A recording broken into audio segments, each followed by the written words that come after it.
Right, we're back. Welcome back, everybody. Time to keep the show going on. Hell yeah. Welcome to the After Party, Dusty Smith. Well, we ain't done yet, motherfuckers. Put on the green screen, motherfuckers. There we go. Got it. Hell yeah. Awesome. So, got some more stuff to cover. Saved just for you, the specials, because you're my favorites. And let's fucking do it. Boom. What we got here on tonight's After Party. Let's see. First off, the grass ain't always greener, y'all. Watch this fucking idiot. Wanted to have an open relationship with his wife. Let's see how that turned out. This over on the Green Waterways Reddit. Or Two Hot Takes, I guess. I made the mistake of asking my wife for an open marriage, and I regret it. Yeah, I bet you did. I feel like a complete idiot here. My wife and I have been married for 19 years. We have one child. Our daughter moved out this summer after she enlisted in the armed forces. I love my wife, but I felt like the spark was gone from our lives. I didn't want to divorce her, so I proposed an open marriage. She was upset initially, but eventually she agreed. A bad move. Women can always find dudes a lot easier than dudes can find women, especially middle-aged dudes. You're not going to find many women out there you're attracted to who are going to be attracted to you. You fucked up. Like I said in the title of my post, I made a big mistake. I have learned that just because I wasn't as attracted to my wife as I was when we got married, it doesn't mean other men would feel the same. My wife has so many men and dates, she doesn't know what to do with them all. Meanwhile, it's the opposite for me. Yeah, no shit. Not only that, but after my wife agreed to an open marriage, I asked a woman who was a colleague of mine out on a date. I was a manager at my job, but I wasn't her manager. We worked in completely different divisions, and our work had nothing to do with each other's jobs. But even though I wasn't her manager, and I'm in an open marriage, she complained to her manager and showed HR my message, and I lost my job. I told my wife I want to close our marriage again because I was an idiot for suggesting it in the first place. She said no. She's happy with how things are. It's killing me when I know she is with other men. My brother called me a moron when I told him and said expecting my wife to look like she did when she got married made me a dunce. He even went so far as to say she takes good care of herself and is in great shape for 44. She just doesn't look 20. He had the nerve to say my wife looks better than I do. And I can stand to lose some weight. He's just being honest with you. You might want to hit the gym. Excuse me. I love my wife and I don't want a divorce. I never want a divorce, which is why I proposed this in the first place. But she doesn't want to close the marriage. I'm not worried about money because we both work. But I do not want a divorce. I'm just glad my daughter listened in the RCAF and isn't here to see our marriage falling apart. Yep, you fucked up. Don't know what it's got until it's gone. Should have stayed in there. I learned that lesson, man. I was married for 18 years. You guys might not know this. And I fucked up my marriage because I started getting popular on the YouTubes. And I met a lady who I thought was very attractive and went and tried to have an affair, and it ruined my fucking marriage. I was not a good person. And that woman that I tried to have the affair with was fucking definitely not worth it. I can goddamn guarantee you that. It's all good. It all worked out. Anyway, I haven't watched this entire video yet, but it's very popular. It's got 35,000 views, and it's ex-Zionist Shlomo. That's his name, Shlomo? I thought Shlomo was like an insult. Shlomo Yitzhak. That is the most Jewish name I've ever heard. It explains how he got out of Zionism. Very interesting. All right, let's have a look. We're going to watch some of this. How I got out of Zionism. So this is obviously a much longer conversation and a much longer story. But for the sake of brevity, I'll try to tell this, as the Alter Rebbe says, the first rabbi of Chabad. I'll try to tell the long, short version of how this happened. So in 2018, when I was 20 years old, I was studying in Jerusalem in an all-male religious nationalist seminary. And obviously I grew up very Zionist. And while I was there, I started having questions about the entire population that existed beyond these walls. And as part of my program, there were individuals who were doing this interesting program where folks actually met Palestinians and heard some of their perspectives. And for me, I had heard some good things about that program, and some of the things that they were saying were interesting and appealing, so I decided to go to that program. And I remember it was a Friday before Shabbos, and I was sitting there at 9 a.m. in Jerusalem, and a Palestinian man had come to speak to us. And he was describing how he had to get up at 4:30 a.m. to make it to Jerusalem at 9 a.m. Even though he lived in Ramallah, which is only like 7 miles away. So obviously my brain goes, well, that doesn't make any sense. Surely it shouldn't take you more than 4 hours to go 7 miles. And then I listened how he proceeded to talk about the system of checkpoints, how he had to get on a separate bus, how he had to make the calculation of whether it made more sense for him to stay on the bus, knowing that if he's on the bus, he could be kicked off the bus at the checkpoint and go to the back of the line, or if it just made sense to just wait on the non-bus part of the checkpoint to get through to make sure that he got here in time, to speak to a bunch of Zionist Jews to try to convince them that Palestinians were human. So after the lecture, I went up to him, I was like, dude, this is fucked up. What is going on here? Why did no one tell me about this? And I was like, can you just I didn't even know what I was like, more, just more, tell me more. He took out his ID card and he's like, yeah, I actually have to head back now because if I'm not back by a certain time, my provisional travel status is going to get revoked and I won't be able to leave Ramallah again. And it doesn't matter if the checkpoints held me up. And the checkpoints could take 3 to 4 hours. Crazy. So I need to head back now. I'm like, dude, it's 10:30 or 11 o'clock. He's like, I can't take any chances. I'm not risking this getting revoked. So I said to him, I was like, I need to know more. He said, well, why don't you come with me to Ramallah? So I'll tell you, the first thought that rose in my mind, it was rising and it said, if I go, you will kill me. Because that was the way I was conditioned. Yep. I think Growing up, for me, Palestinians were terrorists. There was no possibility that a Palestinian was human, and certainly no possibility that Palestinian resistance had nothing to do with Jewish folks, but had to do with the fact that there were settlers kicking Palestinians off their land, upholding apartheid, ethnic cleansing, and genocide.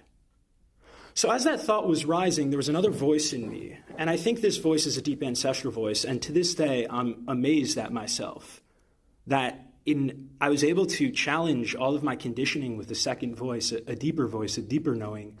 And that voice immediately said, well, you've been told your whole life that this person was going to kill you and that this person was a terrorist and he wasn't human.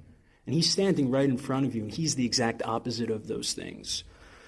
In that moment, I didn't vocalize that thought and I called bullshit and I said, yeah, I'll come. I'll come. I need to see it for myself. Now, as a Zionist kid growing up, this was unheard of. The thought that I could go to a Palestinian town and come back in anything less than a body bag was absurd. But he said, you got to come in the next couple of days. So this was Friday. So I had Shabbos in Yerushalayim. And then Sunday is a work day in the Israeli settler colony. So I went to yeshiva. I went to Gemara in the morning. I think we were holding in Kedushin.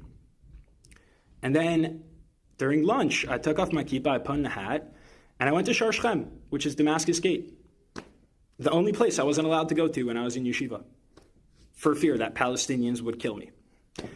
And the second I stepped into Damascus Gate, I essentially, I don't want to say became Palestinian, that's ridiculous. I had tremendous privilege as a settler, but I got to taste, maybe instead of a drop in the ocean, I got to taste the mist surrounding one drop in the ocean of what it's like to be subject to a settler colonial regime.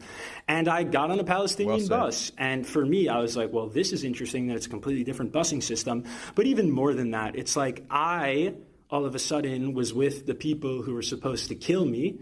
And in fact, the very opposite happened, where when I was on a Palestinian bus, all of a sudden my sense of identity and belonging started to become Palestinian in terms of my sense of where my safety lies. And my sense of threat immediately became, holy shit, I'm on a Palestinian bus. I am being read as Palestinian in a fucking genocidal settler colony. I am about to go through an hour and a half of military checkpoints in knowing that this occupying army can do whatever they want to me, and the only protection I have is an American passport, which is way more than any Palestinian has, and I was still terrified. And I remember the process of just like this image of a Palestinian father being comforted by his daughter. This man's probably 65 years old. And just realizing in that moment, like, the deep humiliation that this person had to undergo. And he was someone privileged who was able to leave Ramallah to Jerusalem. And I remember just going through the Columbia checkpoint, IDF soldiers coming on, harassing us. And I remember going into the Columbia checkpoint and being on the inside of the wall and seeing the beautiful graffiti and seeing that there was a graffiti of someone, a kid with a slingshot. And my Jewish brain at the time said, wow, this is amazing. The Quran and the Torah are so similar. They also have an image of King David with a slingshot. And then after that, the bus kept going and the slingshot was pointed at an IDF soldier. And that's when it started to crumble for me, where I said, wait a second, who's who here? Who's David and who's Goliath? These are the same rocks that my ancestors used to resist oppression. And now these rocks of Palestine are being used by Palestinians to resist oppression too. And we have become our worst nightmare. I remember sitting in a bar in Ramallah. Sorry, the Israeli security apparatus, I don't remember who it was, but if you could find him for me, that'd be lovely, because I dearly miss him and he changed my life. I remember sitting in a bar in Ramallah, and this person just explaining to me, this beautiful Palestinian human just explaining to me, being so patient with me, speaking to a Zionist settler, speaking to me and just saying, like, dude, like, most people here have never seen Jerusalem. I'm like, what are you talking about? It's literally right there. It's like you have to be a male and 65 or older, or women 55 or older, or you need to have someone sponsor you for a work permit, but the only way they can sponsor you, there has to be an Israeli, and how the fuck is an Israeli going to sponsor you if they don't even know you exist because you're behind the wall? Again, maybe the regulations have changed. This was my experience 5 years ago. It's probably gotten worse. And I remember him saying to me, he said, Shlomo, what would you do? What would you do if your entire life, the only person of the occupying army that you saw, and the only interaction you ever had with Jews were IDF soldiers who came in and raided you and arrested you in the middle of the night, put you under administrative detention, tear gassed your homes, cut off your water and electricity, arrested a bunch of your friends, and killed you and harassed you? He said, what would you fucking do? And I said, if you don't think that I would resist with every single fiber in my being, as long as I was alive, to liberate myself from this colonial hell, you are out of your fucking mind. I said, how dare you even ask me what I would do? I said, do you know my ancestry? Do you know who I come from? Do you know that my lineage, my grandfather survived Auschwitz, Reb Shimon Bar Yochai, Hanukkah. You think I wouldn't fight back? That was after 6 hours. Can you imagine what 18 years, what 30 years does to the psyche of someone like that? And y'all sit here and get confused with Palestinian resistance? Are you kidding me? All that shows me is that A, you have no idea what the settler colony of Israel is, and B, it's disrespectful. You're disrespecting yourself because you're telling me that if you were in that position, you wouldn't fight back and you would willingly die. And that tells me that if I was in Auschwitz with you and we were in the bunkers, you wouldn't resist our Nazi captors. And that is someone I don't trust. So let's fucking get it together and start telling the truth and take this seriously. Let's fucking free Palestine for all people, everyone on the land. I heard that, man. That's a powerful fucking video. Incredibly well spoken. And I thought about it too. I thought about what I would do. And I definitely understand. I'm not justifying terrorism or killing of innocent people, but do I understand desperate acts of desperate people? Yes, I understand. And all right, let's play something to cheer us up a little bit. I saw this video. I thought I could drink, folks. I guess this guy's probably 6'10". He has a little bit of an advantage. But a brilliant idea. He's got a sign that says, I'll put up my $100 to your I'll put up my $100 to your $20. And whoever chugs a beer faster wins.